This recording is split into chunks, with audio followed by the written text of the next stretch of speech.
morning, football fans, and welcome to 3 and Out College Edition right here on IE Sports Radio, your direct feed for all that is sports. This is me, your boy Larry B, joined by my awesome colleague, the one, the only, Set Point host, the SoCal Supreme Sports Show host, IE Sports Radio Hall of Famer, and of course, all-around great dude, ladies and gentlemen, Mr. Taron Rodriguez. What's going on, brother? Yo, hey, Larry. What is going on? Great to be on here again. Glad to talk some college football with you, and let's get this party started. Let's get it, man. Oh, no, it's been a while, but we are back and ready to go. The Senior Bowl, the Shrine Bowl, the Hula Bowl, all these different bowl games have concluded. Well, not bowl games, but all of these different all-star senior type games have concluded. We do have one more actually coming up. We'll talk about that today. But the path to the combine is here. It is officially open. And well, despite one more game in the HBCU Legacy Bowl coming up on the 25th, which is in 2 weeks from today, the All-Star Games have concluded, and well, we're going to find out who is making that combine, and well, the rest is up to them when they get there. Ladies and gentlemen, it's been a while, but me, your boy Larry B, and Mr. Taron Rodriguez are happy to be back. Let's rock and roll, y'all. You are now tuned in live to 3 and Outs College Edition right here on IE Sports Radio, your direct feed for all that is sports.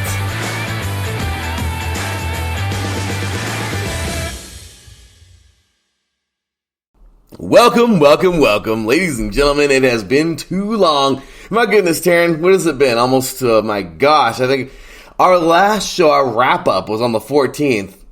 So, we're looking at a month ago, like if you're looking at weeks from Saturdays, that was 4 weeks ago, Taron. My goodness, how time flies.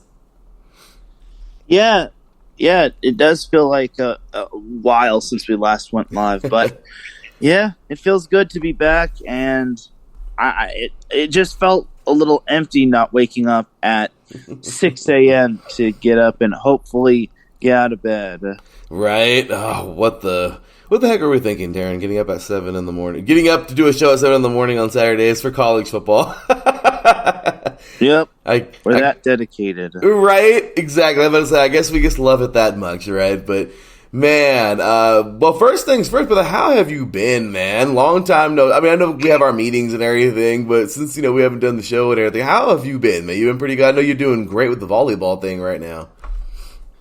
Yeah, I'm doing good. I can't complain. I am enjoying life, and like you said, volleyball is underway, and just watched UCLA and Long Beach State play one another in a sold-out crowd, the third most packed crowd in Long Beach State men's volleyball history, and yeah, it's great to see. I know you and I aren't really the biggest fans of those gutty little Bruins, but those gutty little Bruins did pull out the 4-set win over the Beach, which they look good. Yeah, I'll be talking about that. And I've got a little surprise on Set Point this upcoming week, but you'll have to wait and see.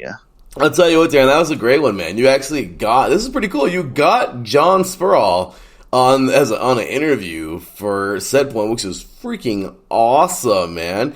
And also Ethan Champlin. I thought that was pretty freaking cool. You posted those up on our on Set Point, of course, with the hashtag of IESR vids. Go check him out. He gave his recap, of course, with the snip with his own recap of that entire match. It was amazing. I mean, just what a great experience that was, man. And that was pretty cool. You got those interviews. Yeah, it was fun, and it was fun interviewing Ethan. He is a pretty cool guy afterward. And John Spurall, obviously a down-to-earth guy.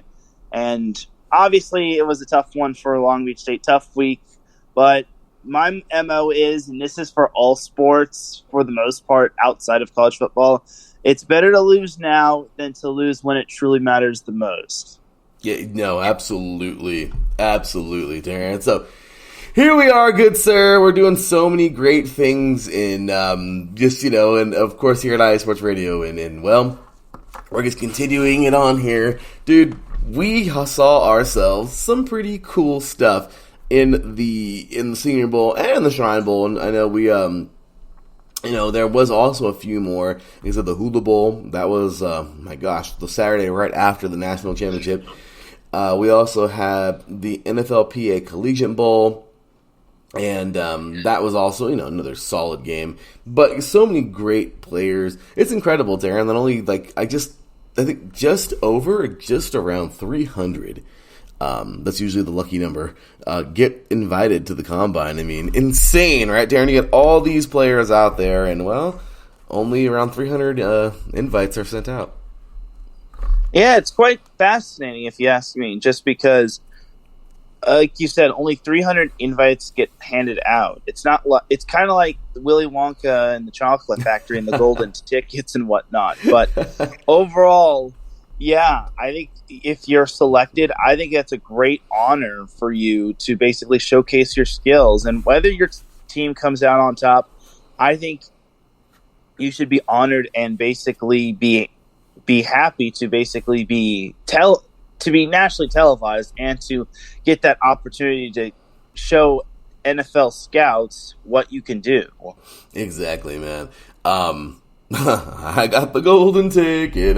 No, absolutely, Jared. You're right, man. I mean, that's exactly what it is, dude.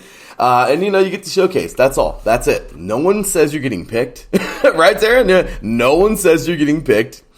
No one said that you're gonna end up going to the NFL and becoming this incredible first, second round pick who makes the biggest difference on the team. No one says you're even going to become, Tom Brady and be picked in the 6th round and come out and boom, just turn heads and become the greatest of all time. And no one says that you're going to be picked dead last, Brock Purdy, and lead a team all the way to the NFC Championship. That's up to you.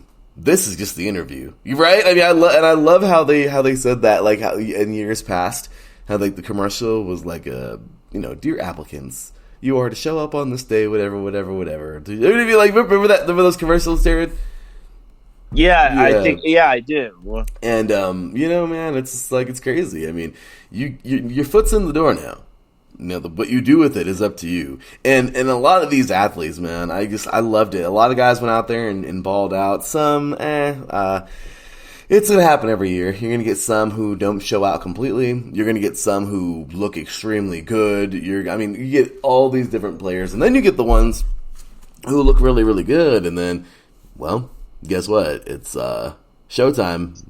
Even getting drafted, and, well, they just become, unfortunately, what we call a bust, or a dud. I mean, kind of crazy, but it does happen. But who are we going to see this year? You know what I mean? What are we going to see? Are we going to see all of that? Are we going to see a mixture of that? We hope we never wish anything bad on anybody, and we never want anybody to be a bust or any of that. But I'll tell you right now, this is going to be another awesome couple of months, because, well, these months always are when we're going, of course, in the off season. Big ups to our boy Kel Henderson here in the chat room. So Nebraska had a hell of an off season, yeah, for sure, man. Good old Nebraska. I'm telling you, they need to wear those damn jerseys, Taryn, with the overalls. Just kidding. Please. But anyway, our apologies. Really, my apologies, man. Taryn was ready to go. Oh my gosh, of all weeks last week, my birthday week, I go to work on my birthday, all happy and everything, and, me, teacher life, and unfortunately that night I start getting sick. It lingers for a little bit, and then Saturday I wasn't feeling that good, but I kind of, I wasn't feeling horrible, but I wasn't feeling bad. Well, it really kicked in on Saturday night and kind of got me all the way until Monday. Then I just started feeling better this week, and the little lingering effects are kind of here, but I'm good to go. I'm fine. But it just sucks because last weekend I just couldn't do the show, and I was all bummed out. I know, we were supposed to do the before and after and everything. Kind of sucks, but dang it. But here we are a week later. Taryn was awesome enough to be like, yeah, I'm good for the 11th, so... Anyway, so here we are today to talk about the Shrine Bowl, the Senior Bowl. Of course, we're throwing a little bit of the hula in there and throw a little bit of the NFL PA Collegiate Bowl and whatever we can really find. But definitely got a chance to enjoy some of these games, and there's some good ones. So first things first, Taryn. I'll tell you, both of these games. I mean, no matter what, you're gonna get some solid athletes in every one of these games. And when we talk about standouts, I mean, honestly, man, it's hard to bring any standouts out without looking at players. I mean, my goodness, such as, like, I was very impressed with a couple of athletes that were from some teams who looked pretty good this year. But then again, there were some players for some teams that I was like, whoa, it goes to show you, one player can't really make the whole team. But anyway, so first things first, man, I just want to throw this guy out here. Gosh dang it, you know what? I like him. I like him a lot. I think he's pretty good. And that, of course, is quarterback out of Fresno State. Sounds familiar, Taryn. I'm just kidding. Mr. Jake Haener. I think I'm saying his name right. I really liked what he had, what he was, I liked it. He honestly played pretty well. I don't know if he's going to be a first round kind of guy. I honestly have no idea where he's going to go. But honestly, Taryn, I thought he was pretty good. The guy played pretty solid. He looked, very spot on. He was so happy and excited and motivated to be there. I mean, realistically, man, I thought he played pretty solid. And also another guy who I thought was really, really, really good from a school that actually wasn't that bad. I guess they weren't that good, but Payne Durham, a tight end out of Purdue. Homeboy was actually pretty good, man. I honestly thought he looked great in practice. He looked good a lot of the time this year. And honestly, for a team that needs a quarterback, I don't know if they're going to go right to Haener, because quarterback is kind of tough to really guess right. But Durham looks like a fail-safe, man. I mean, I know it's kind of early. We got to see him in the combine and everything, but I liked him a lot. So, were you able to see any of those guys, Taryn? Of course, a couple guys you want to name. Who were your standouts? At least the first one. We're going to go through this a million times today. So, yeah, who are your first overall standouts for you? Yeah, I totally agree with you on that tight end. I'll also go the route of the quarterback in terms of the national team. Malik Cunningham, I thought, was pretty solid as well. He wasn't as awesome as Jake Haener, but the fact that he was able to recover that, I wouldn't say it was a botched snap, and score, but either way, it was a fumble, but then he was able to recover it and then score, is good recognition on his part, because sometimes quarterbacks or other players just can't recover that, and it's like a scramble for the loose ball, kind of like in that TCU and Michigan game where the ball eventually finds into the end zone and then it's a touchback. But Cunningham had good ball awareness, and he was able to get that ball and score for his team. And honestly, for the most part, I was impressed by the national team. They really controlled the game for the most part. And I will say this about the American team. They did get some momentum with that pick six. That was kind of a tipping point where if they did not get that pick six, they might have gotten routed, or it could have been a whole lot worse. But it was just mostly the national team, just because they at least were getting field goals and controlling the ball and possession and whatnot. And I feel bad for the American team just because not too much was heading their way. But again, it was all national team, just because, again, controlling ball momentum. And I want to say the national team also won the turnover battle as well, because the American team unfortunately had this nasty turnover where it was a handoff and then the running back, I think, fumbled it, and then the national team just pounced on it. So overall, I think the national team just controlled the game for the most part. And when you control the game, you're not going to be losing too much. Absolutely, Taryn. And it was a great game. What I like about this game is man, if there's ever been a game that matters so much but then doesn't, Right, Taryn? Kind of crazy, huh? Because it's like, it matters. Like, I love it, man. The National, of course, ended up winning this game. That's why it's funny. We could even say the score so early.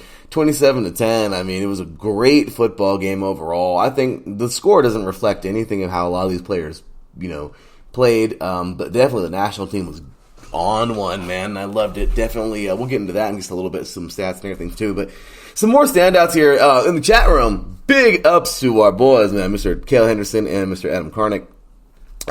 I agree. Oh my gosh. Luke Getsy did an amazing job coaching.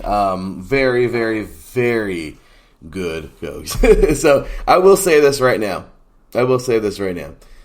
This team, okay, this team is without a doubt, or was on one. I mean, seriously, absolutely on one. And hey, hats off to one of your guys there, Adam. But okay, so in the chat room also, Kale says here, what O-line, D-line stood out? That's what I want to know. Okay, there was so many. The trenches were full, I think. We're going to have some great players in this thing coming out of the trenches. Because first things first, Taryn, I'm a D-line guy. Sorry, I got to go to the D-line first. But, Taryn, when we talk about D-line, do we go any further than Derek Hall? Dude, did he not ball? Derek Hall out of Auburn is going to go high. I don't know where he's going. Oh, my gosh. Anybody who needs an edge rusher, he's like a no-brainer, man. Like, if he falls to you, NFL teams, and he's there, don't be stupid. Oh my gosh. Like, this guy, I know, I get it. Some people are like, oh my gosh, he's not that good. No, man. Like, homeboy is good. Like, I really like what he's got. The guy can hit. He's extreme. He peels off so well. He wraps up, because in this day and age, we're forgetting how to freaking wrap up. This guy wraps up, he gets to the quarterback, he gets to the ball. Wherever the ball is, he hustles. He's always around the ball. You always want to hear that, right, as a coach. So, I don't know. To me, I don't think he's going to go past the first round. Someone's going to pick him up in the first round. He has to be a first-round draft pick.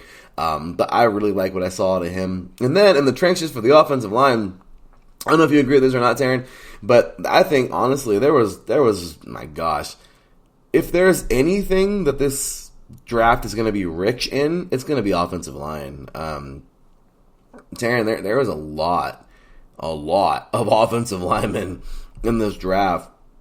In this, that I liked, that were in this Senior Bowl. DeJuan Jones, golly, what a freaking beast. What a monster.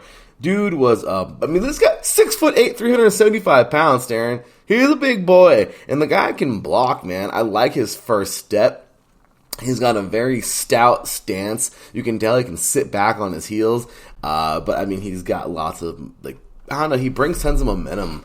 And every time you can see him just pop, the guy is very stout. I know, Taryn, I'm just going on here, but a couple more here. Another offensive lineman that I thought was very solid. Osiris Torrance out of Florida. Say what you will out there, everybody, who's like, oh, Florida sucked this year. And this guy was good, man. And gosh dang it, man. I like what he's doing. Homeboy is a solid, stout dude. I love what he's got. Yeah, in the chat room, Mike Pat, 6'8", 375. Daggum, yeah, for sure, man. Aaron X, an NFL team will be getting a solid tight end with Payne Durham. Yep, underused at Purdue. We just talked about him. He was one of the first guys I talked about already. So yeah, of course, Aaron covering all things Indiana. Coming up next, actually. But yeah, absolute monster. Okay, and then one more, Taryn, for me, and then you can have it, sir. But I don't want to the tougher the name, though, I feel like sometimes, man, they're just that good. But Odutamiwa Adebowori. I don't want to butcher his name. I guess completely butchered his name. I'm sorry. But D lineman out of Northwestern. Golly, man. This dude is a freak of nature, like absolute monster. Another guy who can hit. He's solid. He's an eggs rusher. He's also an egg setter. He can set the eggs. He's extremely fast. And the guy's pretty damn strong, too. So, I don't know. There's a couple of guys that really stood out to me in the trenches. But there's so many more. But, yeah, Kale wants to ask for the big boys. I don't know. I loved it. But anyway, all right, Taryn, go ahead and throw out some more players, man. Who were you really impressed with? So a few players that I was impressed by. Well, you mentioned the O-line. Well, there were some guys that I was impressed by, such as Osiris Torrance from Florida. He was he was definitely impressive. Just talked about on him. The defensive side. Edge rusher Derek Hall out of Auburn. He wowed me. Well, okay, he's a wide receiver, and Payne Durham, you said earlier. He stood out. John Michael Schmitz of Minnesota also was a good little standout. Those were kind of the ones that stood out to me, in my opinion. But I thought those were some decent standouts as well, on my opinion. Those are my top 3 standouts for me. And then in terms of wide receivers, Eric Gray was running back, and then Tank Dell from Houston was pretty solid as well. Darnell Wright back to the offensive line from Tennessee. Monster. He stood out. Michael Wilson from Stanford. He was pretty solid as well. Jaden Reed, wide receiver from Michigan. He was good. Steve Avila from TCU, from that national championship finalist team. He was solid as well. Jalen Duncan, offensive tackle from Maryland. He was pretty good as well. And then other notables were Puka Nacua from BYU, Tyjae Spears from Tulane, definitely going to be a draft pick this year, Matthew Bergeron from Syracuse, Olesgun Oluwatimi from Michigan, Luke Musgrave from Oregon State, Duwan Jones from Ohio State, and Nick Saldiveri from Old Dominion. No, some solid players. You mentioned John Michael Schmitz. Okay, if you talk about one of the best players in practice all week, and then a standout in the game, this dude's motor never stops, man. I love this guy. The big boy out of Minnesota, Golden Gophers. Yeah. Talking to you, Mr. Kale Henderson, in the chat room, and also talking to you, Aaron X. You want interior offensive line, and the Colts and the Raiders don't seem to have any of that. I'm just saying, this guy would look real good in one of those uniforms. I'll tell you right now. I love it, man. This guy never stops blocking. I love his feet. He never freaking stops. That's what you want out of an offensive lineman. Block him to the ground. Block this guy, flat back him, go get a freaking linebacker, go hit a safety, and gosh damn it, go hit the white hat if he's in the way. I mean, right, Taryn? This is that kind of guy. I like his mentality. You can tell he's a tough guy. And strong as an ox. He is, man. The guy is I really believe he's going to go in the first 3 rounds. I don't know if he's going to be a first rounder. I hope he is, honestly. But, sometimes we can make those weird little picks. And then he's not drafted for a while. But I don't know. I really like what he can offer, man. And the guy is an absolute monster. So I love what he's got. And we shall see here. But, anyway, Adebawori, I believe. I don't know. Once again, I just got to say it, out of Northwestern. I mean, I saw a little bit of him this year. I'm just gonna fully admit this though, Taryn. I didn't know he was that damn good. I saw him this year. I did. I saw him in some games. I know Adam is hiding him from us apparently. But out of Northwestern. But I'll tell you right now, man. Seeing this guy in practice this week and seeing this guy on the field, it's pretty cool seeing a guy, of that caliber just out there doing his thing, because I do believe he's going to go somewhere and make a huge difference in the league. I mean, he's definitely... Oh, you also mentioned Darnell Wright. Okay. Darnell Wright is a big dude, too. Not extremely tall. Like 6'8", 6'9", okay? Not a big, giant, tall dude. But he's 6'5", so he's pretty damn tall, okay? And he's 342 pounds. Mind you, he was on this Tennessee team for the last couple of years when they went on their pretty strong run. I think he's very battle-tested playing in the SEC as he has. And I just feel he's a 3-year starter out of Tennessee. He was even a 5-star recruit out of high school.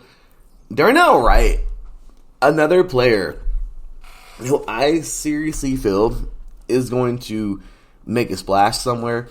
It's kind of annoying. It really is when you see teams that just refuse to go O-line in the draft. It just bothers me. But to the ding-dongs who do that, well, you're going to miss out. But no, a guy like this, he's definitely going to, he's going to make a splash. I think he's that kind of guy. He seems like a football guy. He just loves the game. You can tell when he's playing. So I love what he's got going. But absolute great stuff there, Taryn. I know you mentioned him as well. But, and then also, I want to, and by the way, in the chat room, man, it's going, yeah, I hear beef is for dinner. Aaron X says, okay, so we got some questions in here, Taryn.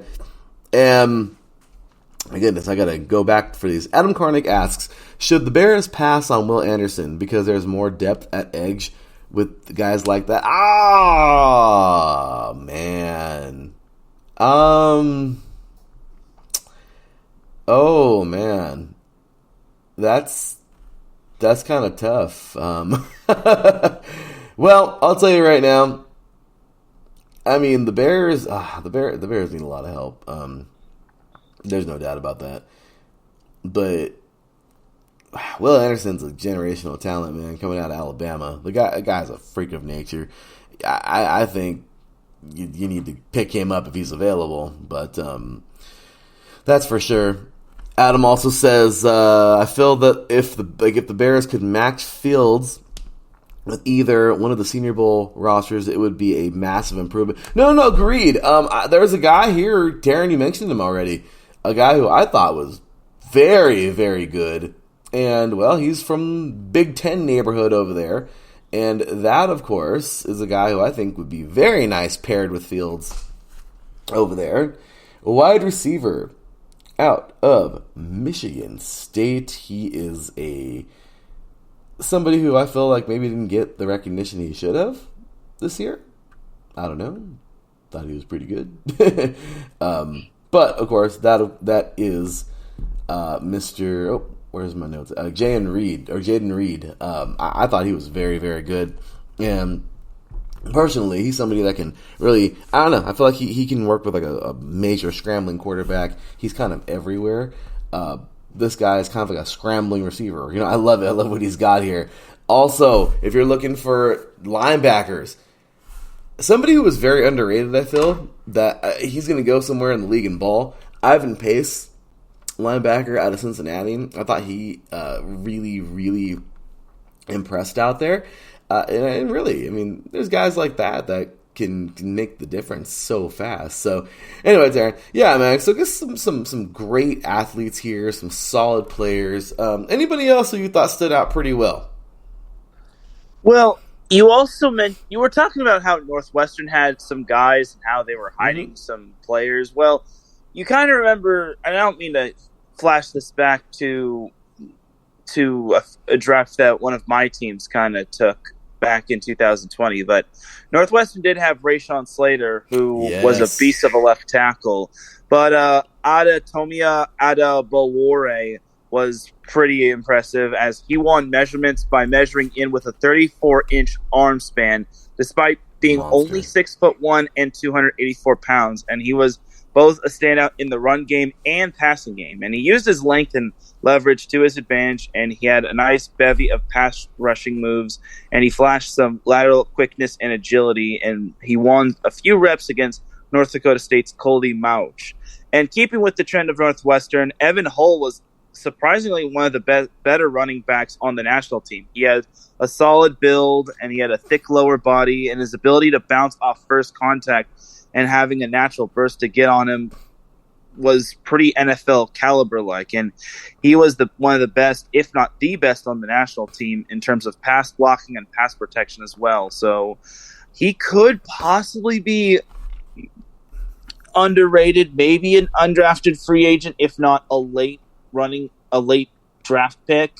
Like, that's something to keep an eye on. Like, sometimes these Northwestern guys are like diamonds in the rough, which they could pop up on the radar, but you never know. But overall, those are some of my standouts as well. And also, maybe keep an eye on Stanford wide receiver Elijah Higgins, because he was also working at tight end, which that's kind of interesting if you ask me. Right? Wide receiver playing at tight end. I mean, that's kind of unique if you ask me. But I think if he can play at both positions, then so be it. And maybe he can be a double agent and possibly work that to his advantage. But overall, that was another possible standout right there. And I think there were some great standouts that we could probably go on and on. But we would probably be here for quite a bit. Well, that's for sure. Taryn, you brought up Elijah Higgins, okay? I have to mention this now. The guy is 6'3". Okay, so maybe not the tallest tight ends. You really kind of want to be a little tall. Who cares, though? The guy's an athlete. And he's 234 pounds. He's really not that big. I mean, he is, like, in height, in size-wise, the guy's pretty massive. Height-wise, he's not there. But do you remember good old Booger McFarland? Remember? Gets a few Popeyes biscuits away. Oh, yeah. Calvin Benjamin. He gets a few Popeyes biscuits away from playing tight. I'm sorry. But Taryn, I don't think this fits him that much. I just think he's a tough as hell guy. Because let's just be real, Taryn. I mean, to play tight end, you have to be tough, man. Tight end's a bang bang position because one play you gotta grind it out against a top pass rusher, really strong defensive end. Maybe go up and get a backer depending on what the play is, and run block and block somebody into the ground. The very next play, Taryn, you're in motion.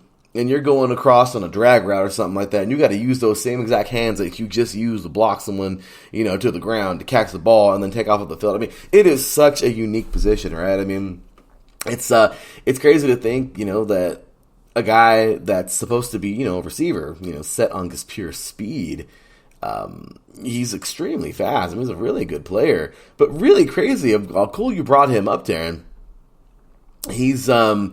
He's a solid dude, man. He's 234 pounds at receiver. I mean, that's, and Mike Pat wants to jump on here and say something. He says, I don't know, Larry. The tight end position has changed. Not many blockers these days. No, I agree, but still. And also, Aaron says, the best tight ends also have to be a little crazy, too. I think, in my opinion, the best football players got to be a little crazy. Agreed. But anyway, Terry, I'm sorry, man. What were you going to say? I cut you off, brother. I'm sorry.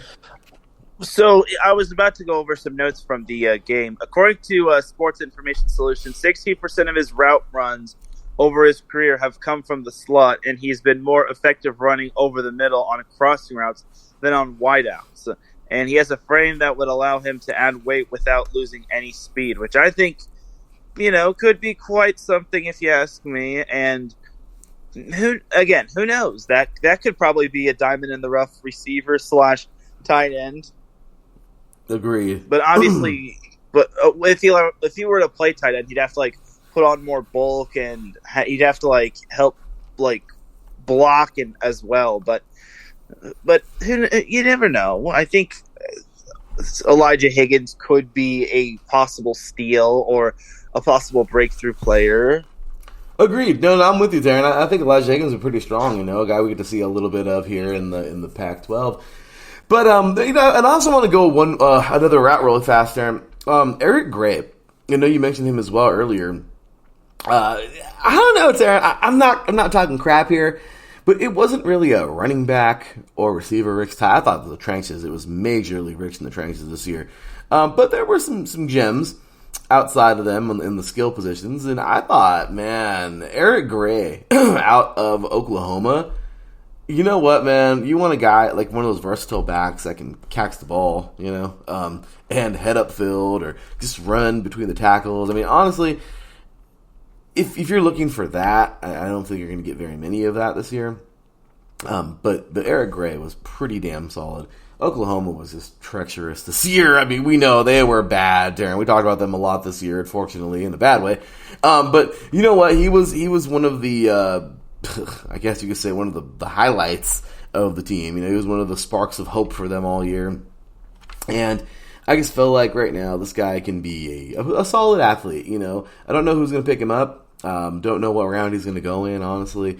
But I like him. I think he was actually pretty good. And then Tank Dell, also another guy you mentioned, he out of Houston. This guy is pretty good. I think he did well in practice all game long. I mean, all week long. He is just a very attentive receiver. The guy's got a lot of speed. When it comes down to it, like I said, there was a couple skills that really popped out. And there were some guys that you were like, okay, let's hope that these guys can go to the right fits, because that's really what it's all about too, is going to those right fits and just hoping that some of these guys can make a major name for themselves. Yeah, absolutely, yeah, the best. Mike says, oh yeah, I agree with that, Aaron. George Kittle is insane. Yeah, I mean, you got to be a little off to play good football, in my opinion. But yeah, especially with the tight end position. Hopefully things get a little tougher like how they used to be. It's always fun to talk about that. But anyways, Aaron, there was a lot of good standouts here. It sucks I know we only have an hour, but let's kind of bounce it over to the Shrine Bowl a little bit. I know this was, right before the Senior Bowl on that Thursday. There were some good players in that Shrine Bowl, man. I just really feel like right now we had, I don't know, when it comes down to it, the Shrine Bowl is, just one of the other, I gotta say, I mean, the Senior Bowl, I think, is, what we call the main one, is what it is, though. The Shrine Bowl, though, there were some pretty solid players this year, and I thought it was pretty awesome. Some players that really stood out in practice, and some players that can certainly go on and do some solid things out there this year for some of these teams. But who were you looking at this year, Darren? Who really impressed you on that Thursday night? So who really impressed me was, first of all, Jake Moody, who actually became the first MVP of the Shrine Bowl since Marvin Kloss of, guess which college he went to? Drum roll. Okay, USF. So, yeah. The national champions. Yes. So, South Florida, not UCF. Oh, my bad. Yeah, I'm sorry. The Bulls. Yeah, Bulls. Go Bulls. Yeah, it's all good. I get those. UCF. The war on I-4. All right, Taryn. The war on I-4. Yeah.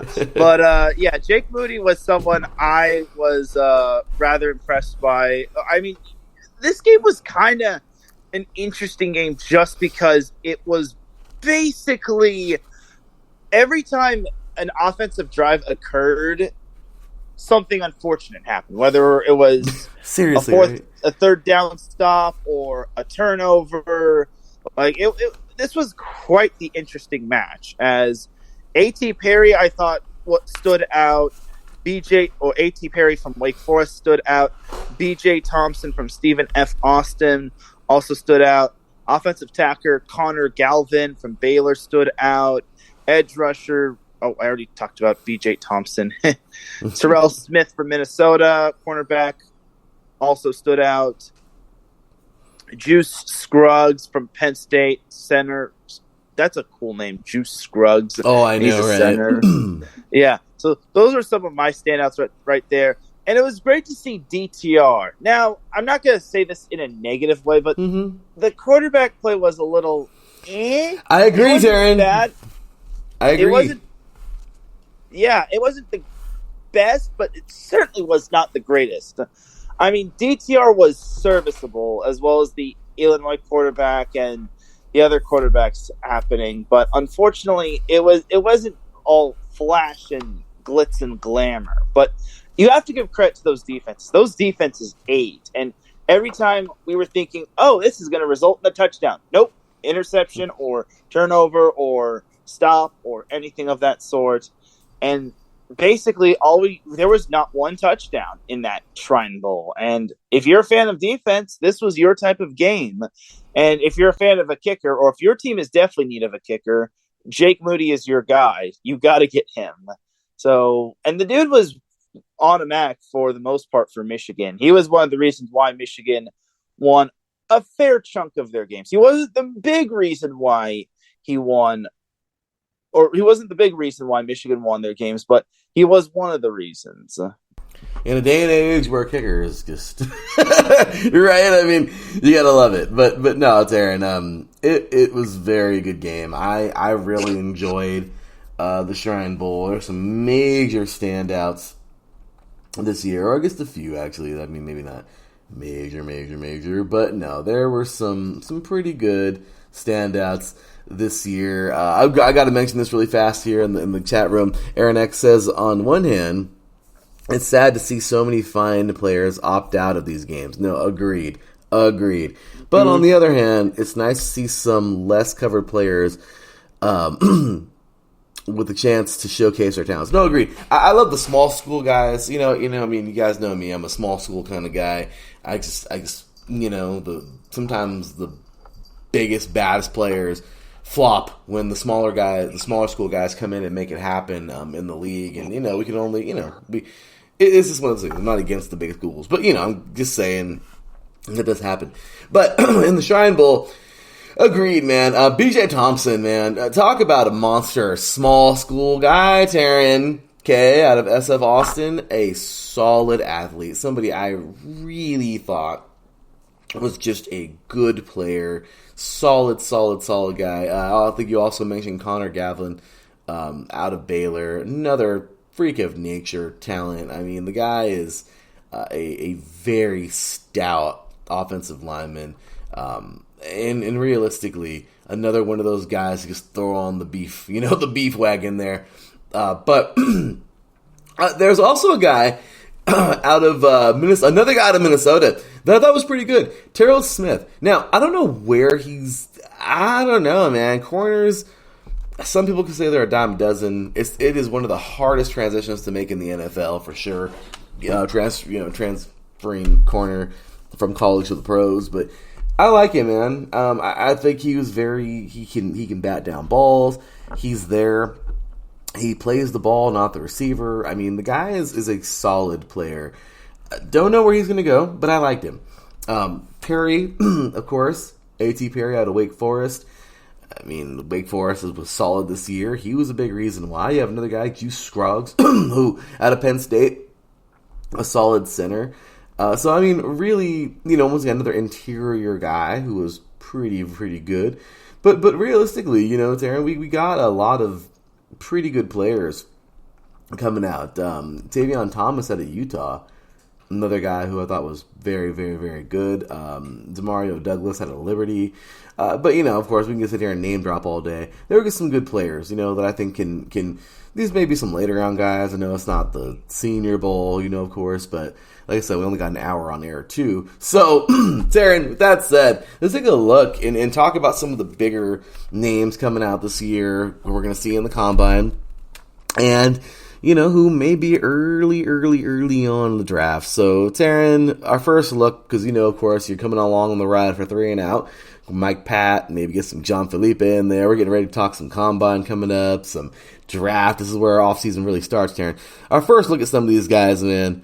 You get guys like, of course, we just heard in the chat a little bit ago, Alabama edge rusher Will Anderson. I mean, damn well he's going somewhere early. He's a top 5 kind of guy. We also talk about Mr. Bryce Young, Taryn. I was a big fan of him when he was coming out of Modern Day. Golly, he's going to go high. I'm just saying, wherever he goes, he's going to do so good. I'm so sold on him, man. I just think he's a damn good quarterback. I like him. You get guys coming out like Tyree Wilson. I mean, Texas Tech's monster of an edge rusher coming on out. Will Levis Some people don't like him, Darren. I think he's actually pretty good. Anthony Richardson, another guy coming out of Florida. Some people have got some doubts on him too as a quarterback. I mentioned corner a little bit ago. Christian Gonzalez. I mean, the guy proved himself this year, man. I don't know. I think he's gonna go somewhere in the first round. He's pretty damn good. Paris Johnson Jr., a stud offensive lineman coming out of Ohio State. I mean, Darren, there's some pretty solid players, man. Looking at some of the best players you think that are going to be drafted high this year. Who, of course, if they played in any games, did you like what you saw? If they skipped, I mean, it's on them. But what are you thinking this year so far? Like I guess way too early draft predictions, man. Who are you seeing this year? I know we only got 15 minutes left, but who are you seeing this year going where maybe? Who you really like that maybe an early round pick? So I'd be very surprised to see if the Bears traded Justin Fields. Because if that happens, then I could see them getting Bryce Young. But I don't think they're going to get anyone but a quarterback at number one. And then number two should be Bryce Young. And then I don't know. I think expect Georgia to have some big defensive guys coming out of the first few rounds, if not all of the rounds, just because Georgia is DU, Defensive University, or DBU, or anything of that sort. So overall, don't be surprised to see possible trades as well, just because you never know what could happen. But we're not going to talk about trades. And you talk about Will Levis. I think he could be pretty underrated as well. He comes out of Kentucky. He was a solid quarterback for them. The one negative thing I will like about him, and this is a unique fun fact about him, is that he actually, and don't get too grossed about this, he actually likes mayonnaise in his coffee. I am repulsed. I'm not kidding you. Oh my goodness, man! So many great players, yes, right? I am pretty. I was shocked. I was shocked and disappointed. And C.J. Stroud is going to be quite the interesting pick as well. And keep an eye on Bijan Robinson of Texas. That dude is a beast of a running back, and I would not be surprised to see him go in the first round as well. He's kind of like a Najee Harris type of guy. So. No, and then also, you never know with what the Seahawks have to offer, considering they need to boost up their defense, and they have a top 5 pick courtesy of the Broncos, and then the Lions obviously have a top 10 pick courtesy of the Rams, and then your Raiders are obviously hurting for a quarterback, and I could maybe see them picking Anthony Richardson or Will Levis, but overall, I think it could be quite a draft this year. I mean, also keep an eye on Isaiah Foskey, who I thought was also a standout in, I think, the Senior Bowl. I think he played in the Senior Bowl and not the Shrine Bowl. And Peter Soronsky, who was offensive tackle / guard for Northwestern, just because Northwestern has these divemen and the rough guys. They do. Well, I don't know why they Quentin weren't that Johnson good. was... Yeah. That's why they Northwestern is not good on purpose sometimes. And yet they stash some of the better guys. And like you said, Paris Johnson is someone to watch for. Quentin Johnston of TCU, someone to watch for. Jackson Smith, Njigba of Ohio State is someone to watch for. I like him. Yeah, that dude is very, very solid. Yeah, no. Tyler Steen was solid on the O-line for Alabama. Brian Branch. Now, you said cornerback is very tough to speculate. He, I thought, was solid for Alabama. And those are some of my first few picks in the top 16 right there. And then I guess maybe 17. This is the other guy you got to keep an eye on. Joey Porter Jr., cornerback from Penn State. Obviously the son of Joey Porter. Mm-hmm. This dude can possibly help out that Pittsburgh Steelers defense. Just because the Steelers did have a solid defense. It wasn't the world's greatest defense. Obviously, it showed in the Steelers' record, but Joey Porter Jr. could help them take a little bit of a bigger step. And then Christian Gonzalez, cornerback from Oregon, he was pretty solid as well. Another cornerback to look out for, Devon Witherspoon, cornerback from Oregon. And then Tuli Pelotu, defensive end from USC. We know how he functions. Keep an eye out for Mazi Smith, from defensive tackle from Michigan. And then Keyshawn Butte, wide receiver from LSU. That's wide receiver U right there. Cam Smith, cornerback from South Carolina, also solid as well. Another cornerback to look out for, Max Melton from Rutgers. Zay Flowers, wide receiver from Boston College. He, I think, is underrated as heck. Jordan Addison, another. I'm surprised some people have him go. Some draft projections have him only going as 26, which I think he is way higher than 26. I kind of expect him to be in like the top 20, if not 21. I want my Chargers to draft him. But I would love to see Addison go really high. I don't know if it's going to happen, but I like him, damn it. The one thing that could be hindering him is his injury right there. Yeah.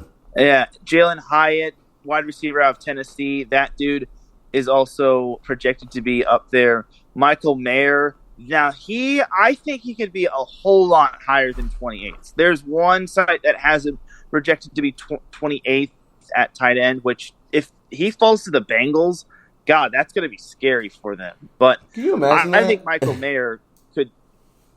I think Michael Mayer can definitely be something special on any team, and I would not mind any team seeing him, whether it's my team, the Chargers, or any team drafting him. Agreed, man. What do you think about Keely Ringo?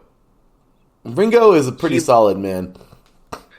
Yeah, I think he could also be a good fit. And then also I've got Drew Sanders, linebacker out of Arkansas, Jalen Duncan, offensive tackle out of Maryland. I think he was another Senior Bowl participant. Clark Phillips III, cornerback out of Utah. Fun fact, he actually went to La Habra High School in California. Which is pretty cool. Yeah. So, yeah, I mean, Tara, we got a lot of guys who possibly could be first round here, man. I know you brought up earlier, too, a guy by the name of Devin Witherspoon, another guy out of Illinois, another Northwestern guy. I guess kidding, no. He's from the Fighting Illini. But, you know, we see these corners popping in and out here, Taryn. We don't see a ton of corners, but they're there. I mean, well, I don't know. I feel like this year, teams that really do need corners, you know, like we brought up earlier, both of us brought up Gonzalez out of Oregon, you know. I mean, realistically, Taryn, I don't know. I don't want to say it's like the super rich DB draft, because I really feel like it's a lot of steak and potatoes in this one, man. But realistically, man, you can come up with a solid corner somewhere, somehow, maybe to the likes of, I don't know. I mean, it's just kind of hard to see, like, you know, who really needs a DB, who needs a corner, but I don't know. I like a lot. How many solid players are you? Also brought up Joey Porter Jr. I mean, another solid athlete who I just really feel could help out somebody. Don't know who, but these guys are all going to go pretty high somewhere, somehow. And I'm excited to talk about all this coming up. The Combine, Taryn.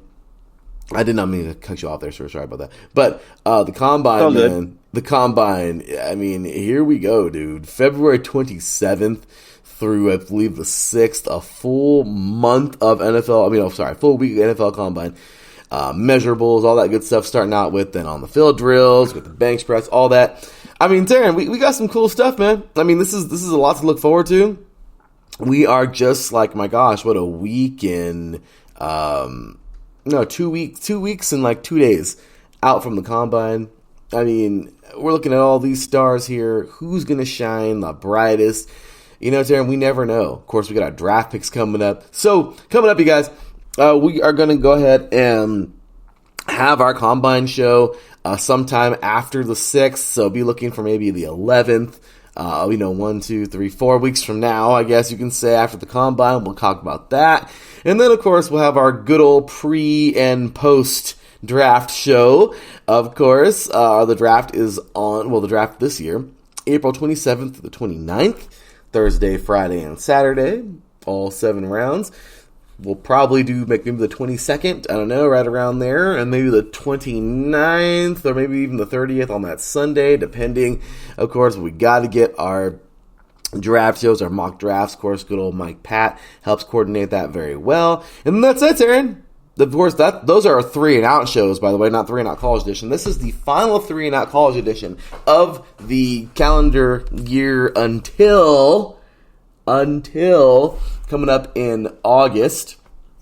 So this is really the last stop for us here, Darren, and then we're going to transition on into 3 and Out. But really excited for that, man. Sorry about that, brother. Was there anything else you wanted to add? Oh, sorry about that. I just wanted to throw those things in there because I know we're getting up against time, man. But yeah, man, anything else you want to add for any players or anything before we're out of here? No, not really. I will say we didn't really get a chance to talk about the Hula Bowl, but I know it was rather legendary where Team Kai was able to pull out the win over Team Aina. Yeah, Aina. I love the scene. I am mispronouncing that. I am so sorry. 60-13. That might have been the most legendary Hula Bowl out there. There's only been a few. Been any other closer Hula Bowls, but my goodness, that was quite an amazing one. Hats off to Brian Billick, the head coach, for managing a fourth quarter comeback where Team Kai was able to chip 2 field goals in, and they eventually pulled out the win. It was quite the game. This was what comebacks were all about. We have some international players in the Hula Bowl.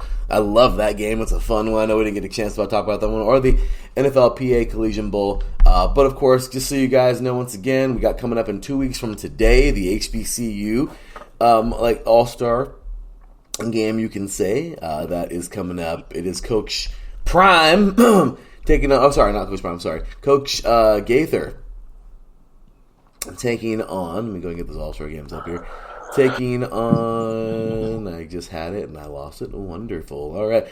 Sorry. Coach Gaither and... Okay, well, I get screwed up again. Okay. Wonderful. Okay. Anyway, and Robinson. There you go. Team Gaither and Team Robinson coming up in 2 weeks from today. We'll talk about that a little bit on our draft show. But with that said, ladies and gentlemen, that is going to do it for our show tonight or this morning or whatever you want to call it. Teach your life, guys. I don't know the morning, nights, days anymore. I guess grade all day. So anyway... With that said, you guys, cue that music. We're up on out of here. Oh, what a good one. They just end so fast, Aaron. But got to make time for our boy, man, Mr. Aaron X, coming up in just a few minutes here with the Crossroads Pod. All right, Aaron. We just talked about some of the big names that are coming out this year. Any last thoughts, comments you want to say for the show? Well, I think this event is definitely underrated, and I definitely think this is always a fun time for draft prospects, especially if your team didn't really make the playoffs. But it's always a great time, especially when you're speculating the draft and whatnot, especially if you're a college football fan. Agreed, Aaron. Agreed, good sir. That is going to do it. Oh my gosh, what a great season, Taryn. We went almost every week but like 2 weeks from August all the way until the National Championship in January. We got one show here, and well, off to 3 and Out, the regular 3 and Out. Ladies and gentlemen, that is going to do it for our show. That is going to do it for our season. I know last one was the season finales was the extra show that we always do. And that's it. We will see you with this theme music on this show in August. I know you're ready. We're ready, y'all. Enjoy your off-season. But let's get ready for a fun off-season in the NFL. Also, what will be going... We might surprise you guys with some off-season college stuff. I don't know. We'll talk maybe some spring games. I don't know. We'll see. But with that said, you guys, where can they follow you, Taryn? You can find me on Twitter at Taryn Rodriguez1. That is T-E-R-A-N. Then Rodriguez, then the number 1. You can follow me, your boy Larry B, at the THEE_LB53. Follow us all as a whole everywhere on IE Sports Radio on social media, IESportsRadio.com. Check us out, show us some love. Big ups to our Lord and Savior Jesus Christ. Of course, without him, nothing is possible. And of course, all to all of our fans, without you, IE Sports Radio is not possible. We will see y'all coming up in August. Until then, take care. And as always, God bless.